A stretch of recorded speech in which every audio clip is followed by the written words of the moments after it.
How's it going, everybody? This is BeatTheBush. Today, I'm going to talk about buying status symbols.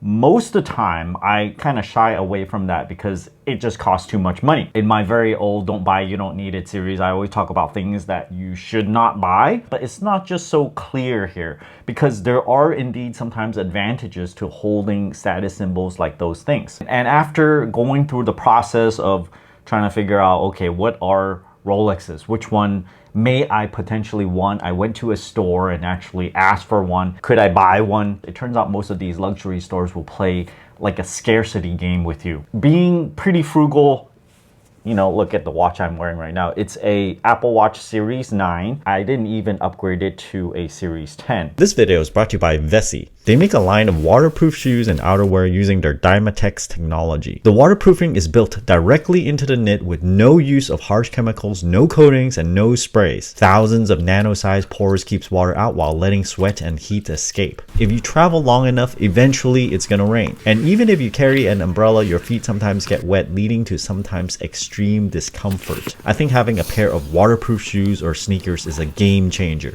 Vessi also sells a line of waterproof outerwear to complement your shoes. This one's called the Westerly Coach Jacket, and it's just a ticket to keep you dry while providing many stylish choices. Look at this. If you spray water on it, any kind of rain is just no match for it. It just beads up and you stay completely dry. Same thing with the shoes. Water just falls right off. This one I'm wearing right here is the Tidal sneaker, black on black. And this street style shoe is called the Weekend Asphalt, black on off-white color. Surprise your loved ones with a gift that keeps them warm and dry. Shop Vessi's waterproof collection at vessi.com for as low as $99. You're giving style, comfort, and versatility all in one. Walking into a Rolex store is just kind of foreign to me. It's kind of intimidating because it's, you know, nice and big. It looks very fancy.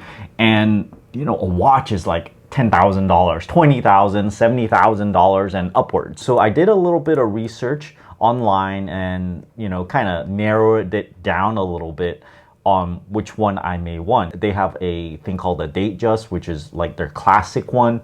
And I guess that range about like $5,000 or $6,000. But then they have a Cosmograph Daytona, which has kind of like a stopwatch thing. And, you know, I've heard things about Rolexes. They're kind of like a status symbol.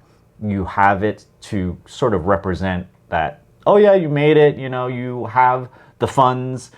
Maybe if you're a business person that, you know, you are successful enough in order to, I don't know, make enough money to afford something like that. So when you wear something like that, sometimes when you go to a meeting, people will give you more respect because you're wearing a Rolex. Now I'm known as a frugal YouTuber, so that's not gonna work with me. There are no meetings that I would ever need to go to that I would wear one and then it would give me an advantage. So actually, that does not work for me. But I do think it might actually work really well for like salespeople and need to go to meetings. But sometimes it can also backfire against you because sometimes you don't want to look too rich. For example, like a doctor. They can easily afford that, but they probably don't want to wear one. So personally, I'm kind of jaded with this whole process of scarcity, whether it being an artificially generated scarcity where they limit the supply in order to increase the demand, such as the case with Rolex. Although I think Rolex have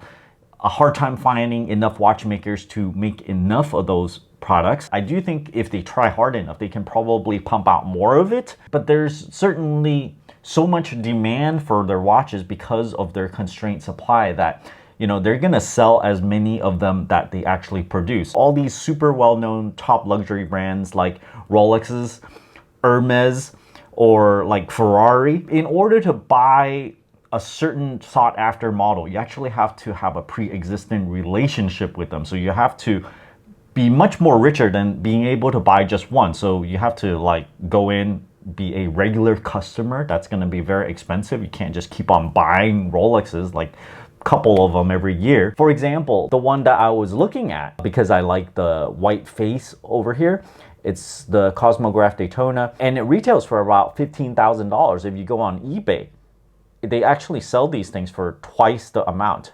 $30,000 unopened. So as soon as they sell it to you, you can flip it for $30,000. So they're almost like giving to you like $12,000, $13,000 if they're willing to sell it to you. So them selling to you such a product is almost kind of like a gift for you. They're doing you a favor for selling it to you. I've also heard similar things with Ferraris. If there is some certain model of that car that you want, you also need to be a regular customer. And in particular, Hermes Birkin bags. It's just ridiculous. You know, all these rich people, there's plenty of rich people in the world. And it's funny how, I guess, for people that are rich enough, they can pretty much buy anything, walk in any store, buy anything. But then when they make it hard to get, even for rich people, then they're like, oh my gosh, it turns wealthy people into kind of like beggars almost. They're begging for such an item from those luxury stores. They have to, you know, smooch up to the salespeople. They build a relationship with them. Then they're like, oh, okay, you know, we like you. You come in here, hang around, you know, talk with the salespeople. And then finally, after some time, they'll sell it to you. Another story here is I heard a friend of a friend, they actually had to go into the Rolex store for like about a year consistently. And then after they pester them enough, then finally they'll sell them one. And I think same thing with the Birkins. In order to build that relationship, they, you know, go around buying necklaces, rings and stuff, things that does not have such a good resale value, and it can add up, you know, maybe $100,000 before they can actually go and buy that special bag. Now, after I realized Rolexes does the same thing, I just kind of got a bad taste in my mouth. It reminded me of the time when I walked in a Porsche dealership. I was probably able to afford one. I was gonna buy one right away, but I really wanted to test drive a 911. I walk in, I'm, you know me, I don't like dress up very nicely or anything. I might, you know, just wear jeans and a t-shirt and then just walk in, and, you know, I try to get the attention of the salespeople. They're just too busy walking around giving attention to other people, and, you know, I ended up not getting any service at all, and I walked out of there not even test driving a 911. So although I probably am a potential customer, because if they showed me a 911 and you know, I test drive it around, I really like it, I might actually buy it. I went to the Tesla dealership. I didn't even intend to buy a Model 3. I was just thinking, hey, I'm just gonna test drive it. You know, same thing with the Porsche. I just want to experience what it's like. And then they even said, you know, go ahead. You know, this is a straightaway, floor it if you want. And I did the 0 to 60 in 3 seconds in the test drive model. I cannot believe they let me do that. And, you know, I did it once, just doing it once, I was just sold. So, you know, very soon after, I bought the car, $70,000. Of course, you know, it's half the price of 911 Porsche. And so I decided, you know, I don't want one, because it's just, it just doesn't fit right with my personality. I think wearing an Apple Watch, I can get my heart rate, count my steps all the time, which is something I always use. And I can also check my sleep quality because I wear it to sleep every day. And I actually got the aluminum version and not any other fancier ones, because I know Apple Watches, they go out of date pretty quickly. So I probably will replace this every couple of years or so. So there's no need to get like a stainless steel version or a titanium version, because it just increases the price greatly. They're something that you use, and after a few years, you know, they're worth almost nothing afterwards. I think if you wear a Rolex watch and you try to impress ladies instead, they're just going to be after your money. It's better to use it as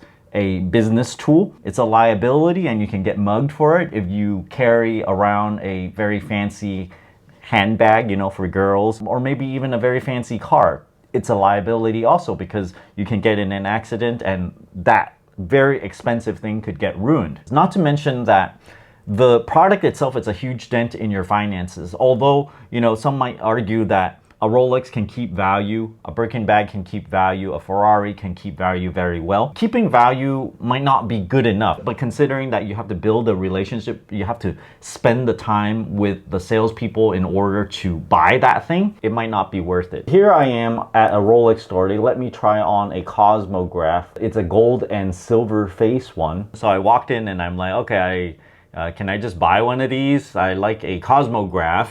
I want a white phase one. And then they're like, no.